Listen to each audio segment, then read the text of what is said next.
Horror means different things to different people. Some people hate clowns. Some are troubled by the unknown of a dark space under the bed. And some, my old flatmate, will run away if a wooden spoon gets too close to brushing against their skin. The same broad range of fears can be found in video games as well. Sure, there are jumpy moments in The Last of Us Part 2, and Bloodborne's Yharnam is dressed to the nines in gothic horror. But here, we're looking at those entirely scary experiences. Those games that chill us to our core and are purely horrific, yet brilliant, with an emphasis placed on what we find the scariest. Here are the 25 best horror games of all time.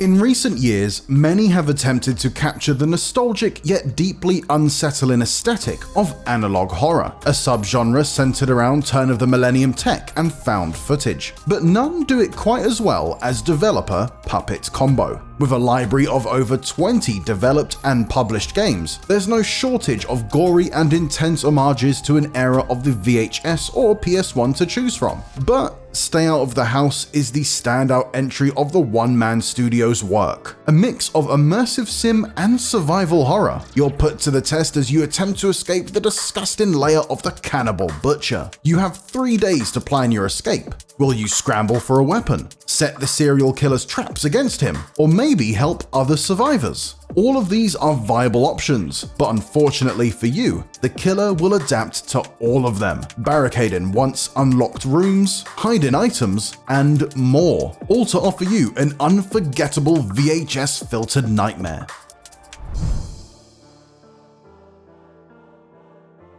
Who knew that in 2012 a simple sentence like "collect all 8 pages" would leave such a lasting imprint on the imagination of all those who read it? Inspired by the success of its creepypasta's namesake, Slender the 8 pages arms you with just a flashlight and tasks you with sneaking through a park at night to collect a series of increasingly creepy notes. Sounds easy, until you realize you need to stay one step ahead of the Slender Man, a tall, faceless tuxedo-wearing terror that stalks you throughout the 10 or so minutes it'll hopefully take you to escape. It's incredibly simple, but effective, and its stalking threat stays with you far longer than it takes to play.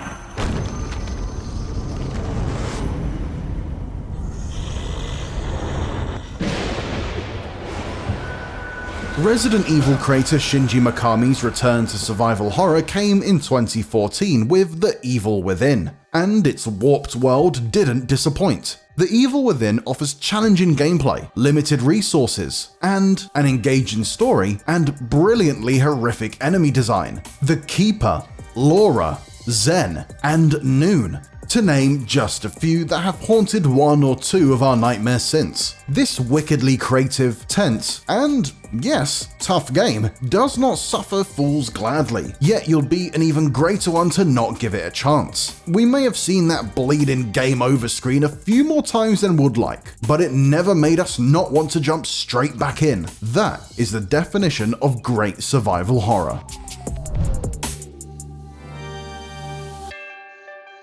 Condemned Criminal Origins, in which you take on the role of an FBI agent framed for murder, is an unforgettable journey through a grimy metropolis, combining survival horror action with detective work. It builds a great sense of atmosphere that always makes you feel on edge and uncomfortable. And that's the best part about it. Even if you're squeamish, we recommend you play this alone at night with all the lights off, even if it's just once, to fully appreciate just how frightening it really is.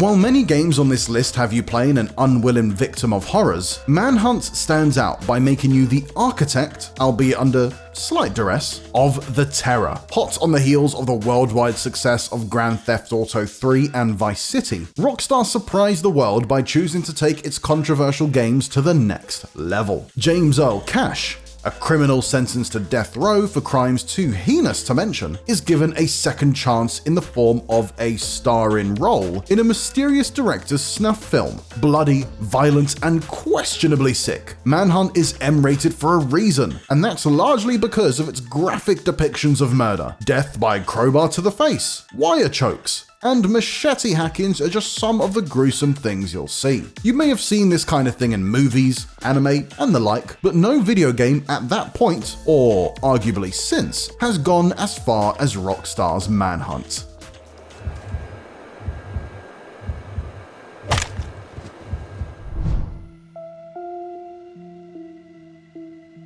Anyone who's played Inside always wants to talk about the ending. That's perfectly understandable. Inside has one of the finest finales of any game of the past 15 years. But the focus on these final minutes means attention is drawn away from the real treat. That's the 3 or 4 hours prior. Inside is a side-scroller dripping with an oppressive, unsettling atmosphere. Playing as a young boy in a world filled with ever-increasing danger, you must solve elegantly designed puzzles and escape all sorts of horrors as you push onward. It's the fear of the unknown that keeps tensions high. As you gain the ability to control others and put them to work in the game's best conundrums, Inside's incredible art direction really comes alive, showcasing a dark, twisted world where humanity has been reduced to faceless shadows of their former selves. It's truly unforgettable stuff.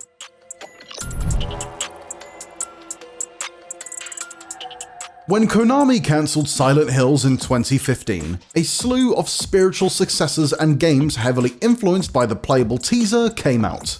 This includes Sad Square Studios' first psychological horror, Visage. Set in the 1980s, you play Dwayne Anderson, a resident of a large home tormented by the supernatural, as he tries to find a way out and learn more about what is causing the paranormal activity. As you explore the dark and eerily silent house, entities taunt you by breaking light bulbs, turning on and off lights, and slamming doors. This constant barrage of sensory terror, combined with the pressure to maintain Dwayne's sanity, makes Visage one of the more challenging horror games released in recent years. It's very much trial and error, but your patience is rewarded with a fascinating story and plenty of jump scares. While it may not be Silent Hills, the legacy of Konami's unreleased game courses through the veins of Visage while also successfully establishing its own identity.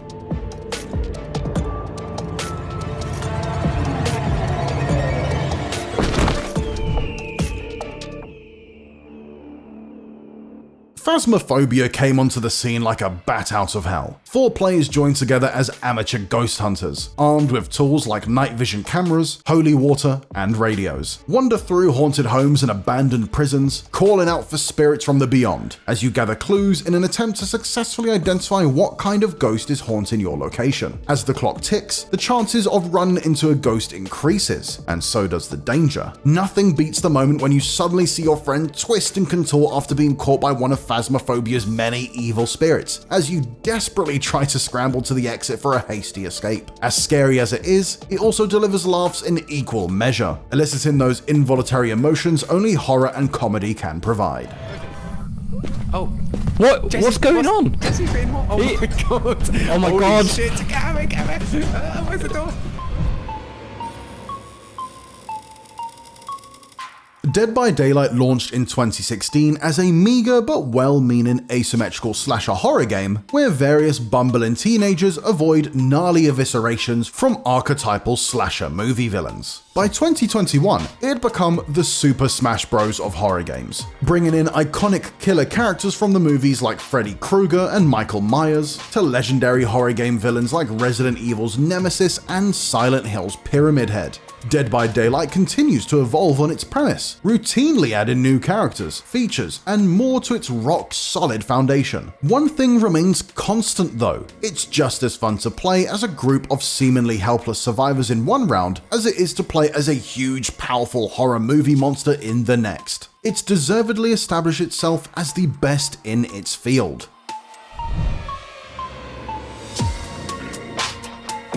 Until Dawn possesses all of the best and worst qualities of a B-grade horror movie. Camp, gore, death, interpersonal tension, cheesy dialogue, a predictable plot, and liberal use of jump scares. Its game world, the Blackwood Mountain Lodge, is relatively small, but developer Supermassive made it as entertainingly hostile as possible. This bitter landscape is captured with a keen eye on isolation, and Until Dawn does a great job of encouraging the sense that you're always being watched as the teens split off from one another both physically and emotionally. Until Dawn is a gleefully cheesy homage to slasher movies, set in a world built by a developer who clearly adores the genre. Its often replicated robust choice and consequence system was genre-defining and allows players to truly experiment with the gruesome horrors hidden beneath its corny surface. Taking cues from the likes of David Lynch, Stephen King, and David Fincher, Alan Wake 2 is a deeply cinematic dive into the surreal. It's a game of two halves and follows the intertwined journeys of titular writer Alan Wake and FBI agent Saga Anderson. In Alan's chapters, you'll blast ghostly figures and solve Resident Evil-esque puzzles in a nightmare version of New York City. But the further you venture, the stranger things get. You'll write new pathways through reality, witness a bizarre Finnish horror movie, endure an anxiety-inducing chat show, and take part in the best rock opera you've ever gunned your way through.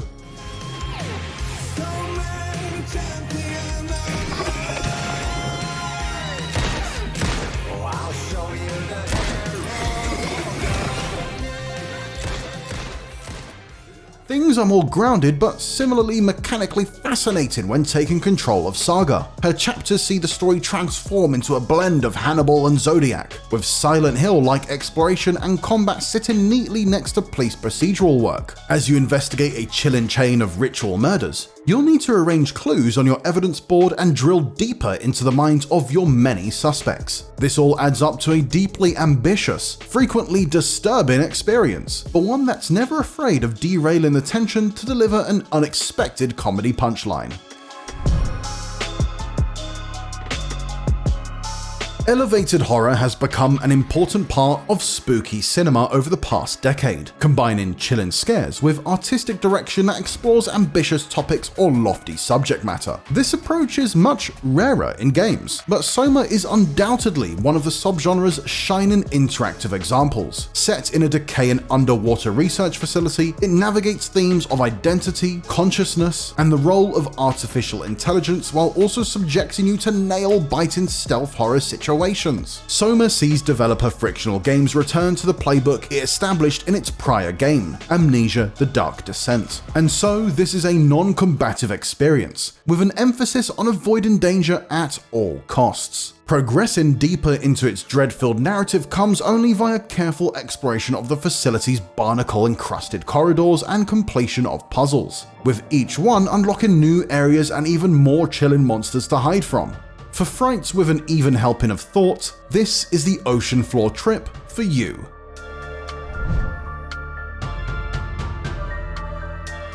Despite never being released outside of Japan, as of yet, Clock Tower is a 16-bit survival horror classic that deserves its place on this list thanks to its pioneering stalker psychopath gameplay. Jennifer is a teenage orphan stranded in a Resident Evil-like manor, and she's tasked with point and clicking through its impressively detailed, oppressive world. Worst still, she has to avoid the dreaded Scissor Man, who, much like Mr. X, Nemesis, and Pyramid Head, is a near unstoppable force who is always lurking nearby. With multiple endings to experience, you'll certainly have reason to replay this horror time and again.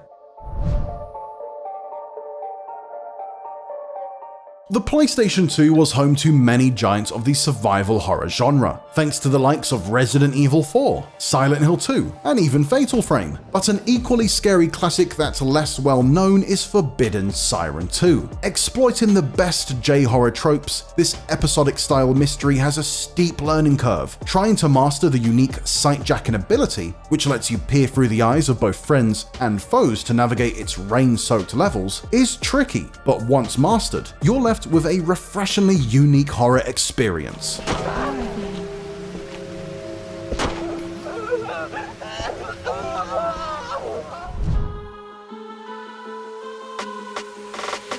It's hard to imagine what horror in video games would look like without the arrival of Resident Evil. The first in a long-running and extremely successful series arrived in 1996, letting players explore the zombie-infested, puzzle-riddled Spencer Mansion. And it's fair to say the survival horror genre hasn't looked back since. Although primitive by today's standards, Resident Evil set the mold for everything that followed.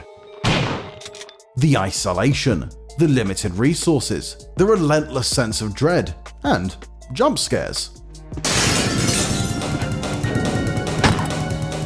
These are all things Resident Evil pioneered in video games, and without it, the survival horror genre simply wouldn't exist. Yes, Clock Tower outlined the blueprint, but Resident Evil masterfully executed the ideas and propelled survival horror to the masses. Of course, the formula has since been regularly improved upon, and the original is arguably weaker than most of its sequels, but none of it would have been possible without the progenitor, and its importance to the genre is unquestionable.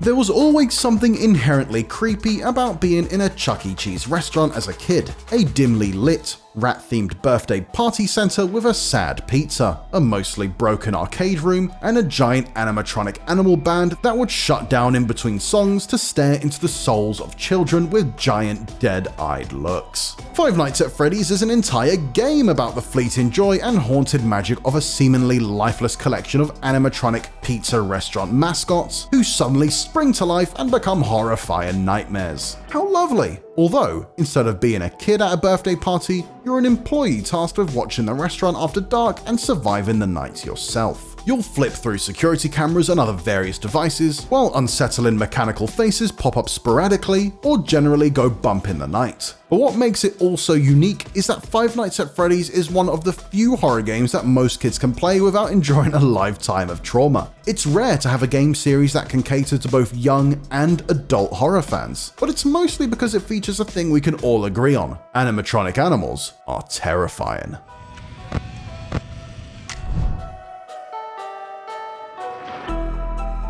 By the time Resident Evil 4 rolled around, the played-out formula of the series was in need of reinvention. Not only did Resident Evil 4 shatter expectations, it quickly became recognized as one of the greatest games of all time. Resident Evil 4 once again puts you in the shoes of Leon S. Kennedy, who visits rural Spain to rescue the president's daughter. But that plot quickly thickens as he gets tangled up in a story in which a new deadly virus threatens to sweep the world. Although its scares are a touch lighter compared to its predecessors, Resident Evil 4 still packs a punch thanks to its lightning-fast zombies, called Ganados, and chainsaw-wielding maniacs, who were never too far behind. On any best-of list, Resident Evil 4 would likely fare higher, but judged purely as a horror game, it takes a slight step backwards compared to the previous three games, opting for a more gung-ho action approach. It's nevertheless still a fantastic horror game, even if it does focus more on roundhouse kicks than jump scares.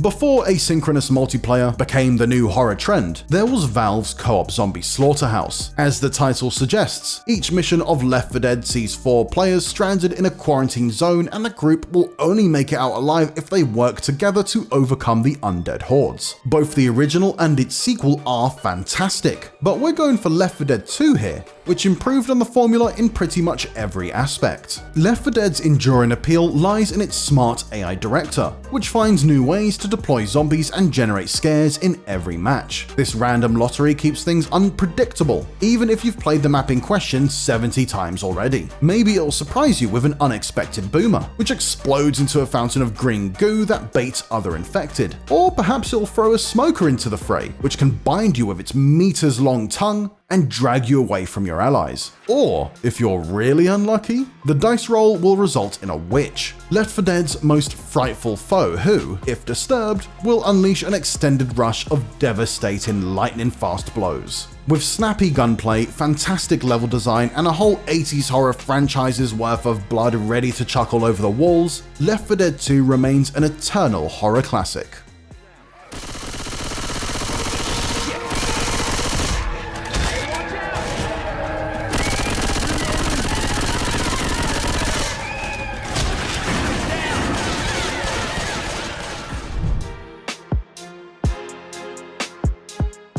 With Outlast, developer Red Barrels took the found footage movies genre and expertly turned it into a 5-hour interactive nightmare. Outlast gives players nothing in terms of defense. It's a game of cat and mouse, where you're the mouse and the cats are hyper-aggressive, disfigured patients at a supposedly abandoned psychiatric hospital. Further, Outlast effectively turns sight into an in-game resource. The majority of the hospital is only visible through the green, grainy lens of your camera's night vision, and that camera relies on batteries sparsely scattered throughout the building. When you can see what's chasing you, Outlast is as scary as any game on this list. When the lights go out, it stands nearly in a league of its own.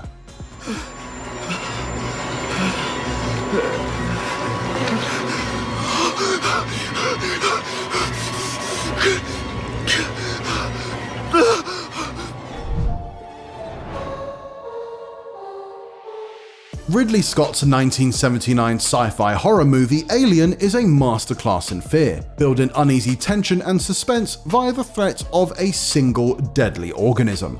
On paper, it's a concept not easily translated into video game form. But developer Creative Assembly absolutely nailed it with Alien Isolation. Gung-ho colonial marines and gallons of acid blood in favor of stealth, Alien Isolation demands that you outwit a single indestructible xenomorph that stalks you around the sprawling Sevastopol space station. Alien Isolation is a first-class licensed game thanks to its unrivaled attention to detail when it comes to replicating the film's universe. Everything from computer interfaces and poster fonts to lighting and sound effects are authentic to the original movie's visual style. But it's the xenomorph, powered by sophisticated artificial intelligence, that truly makes Isolation a best-in-class Alien game. The beast quite literally has a mind of its own, capable of learning your tactics and finding new ways to hunt you. With only stealth, guts, and a few select tools to help you survive, Alien Isolation is a terrifying horror simulator in a way few other games on this list are. Resident Evil 4 redefined the survival horror genre, inspiring a slew of imitators to rapidly follow. But despite Dead Space wearing its Resident Evil 4 influence on its sleeve, it delivered a new level of intense horror that meant this sci-fi scarefest was a triumph in its own right. As Isaac Clarke, you're tasked with exploring a derelict spacecraft with terror lurking around every corner. Its dimly lit corridors are littered with monstrosities from God knows where, and unfortunate crewmates mutilated into a disfigured mess. Dead Space personifies our fear of the unknown and graphically illustrates the deep space horrors we'd only ever really seen in the movies. Necromorphs, the zombies of the series, are the epitome of terror, and their gruesome designs and unpredictable nature made them a formidable foe. And unlike horror game enemies, a bullet to the brain won't put them down, so you need to learn the art of dismemberment instead. Dead Space forces you to unlearn familiar habits then, and it made you feel vulnerable despite being armed to the teeth. But every gun in the universe isn't enough to dampen Dead Space's scares.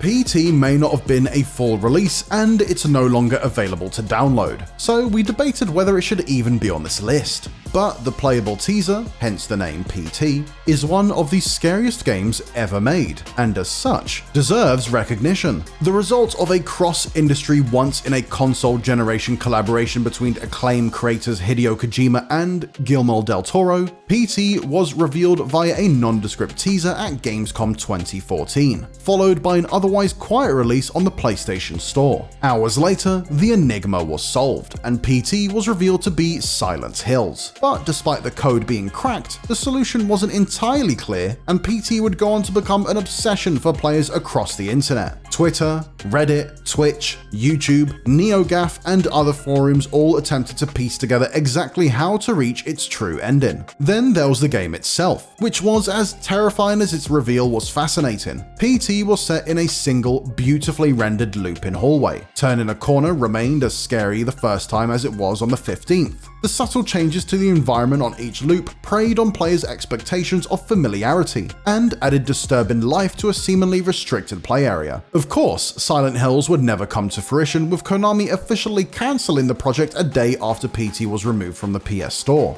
With that, the bizarre tale of one of the most terrifying games ever made came to an end. but its legacy will always remain.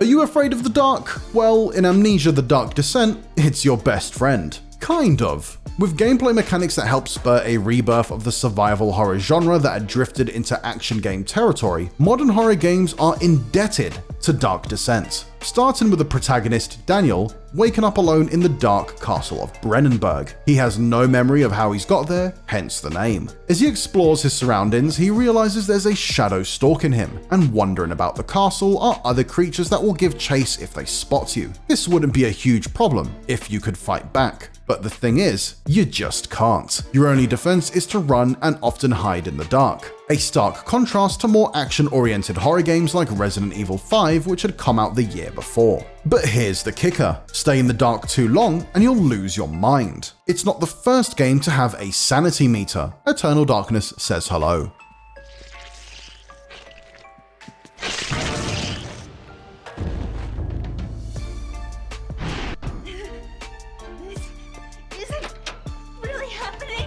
But its implementation in Amnesia is pretty ingenious. You'll need to balance the game's use of light to see what the hell you're even doing with hiding in the darkness to avoid monsters, the same darkness that is slowly driving you insane. Amnesia's sequels and follow-ups all build upon the Dark Descent's mechanics in smart ways, and other developers have taken notice, with Resident Evil 7's decision to switch to a first-person perspective owing a lot to Amnesia's success. The Dark Descent still holds up today, even if the controls and interface are a little rough on consoles. So if you're in the mood to sit in the dark for 10 hours, take a trip to Brennenburg. Just don't stay in the dark for too long.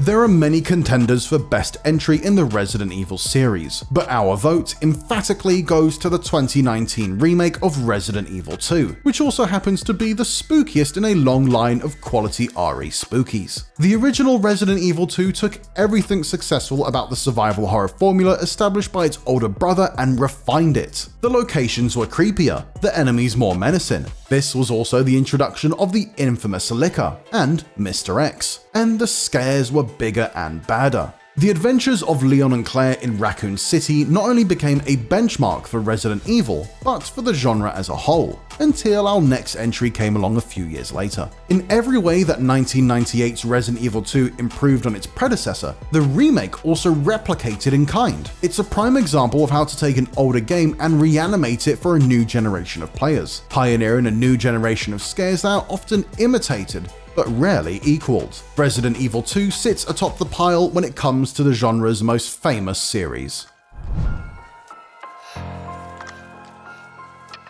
When it comes to representing real terror and its consequences, it doesn't get any scarier than Silent Hill 2. It's an increasingly disturbing and psychological journey into the repressed thoughts of an unassuming protagonist, and the tortured souls he meets along the way. Excuse me, I'm sorry. No, it's okay. I didn't mean to scare you. Emotional tragedy, guilt, anger, abuse, and the horrible ways the resulting trauma manifests are handled with a grace and maturity that only strengthens Silent Hill 2's disturbing subject matter. The mounting feeling that you are fleeing from an inescapable mistake, all leading up to a haunting revelation at the end, and a devastating fight against one of video games' most menacing antagonists, makes Silent Hill 2 the scariest game of all time. The original Silent Hill 2 is perhaps the bleakest, most somber game ever made, and Bloober Team has successfully recreated its miserable magic, ensuring the remake is a deeply effective descent into genuinely uncomfortable terror. With the 2024 remake, Team Silent's nightmarish vision is preserved. It's a modern reminder, not just of an era when Konami was a master of survival horror, but also of the significant power of Silent Hill 2's unrelenting misery. There's just something about that PS2 version though, that keeps us coming back to its slightly pixelated fog and uniquely haunting atmosphere. It's fair to say that we've been seeing that restless town in our dreams ever since we first stepped foot in it back in 2001. 23 years later, nothing has been more terrifying.